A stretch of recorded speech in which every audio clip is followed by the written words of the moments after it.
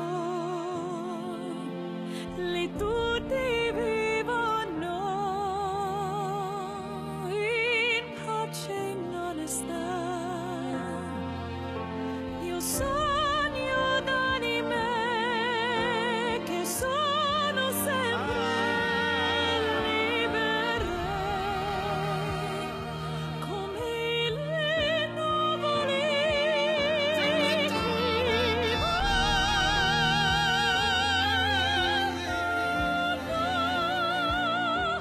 via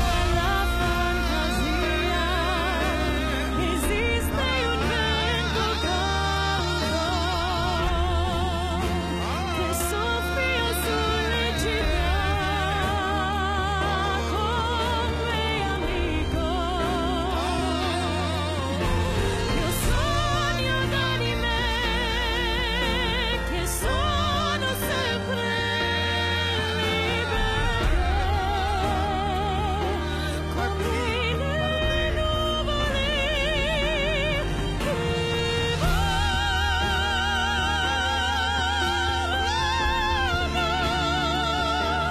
via domani.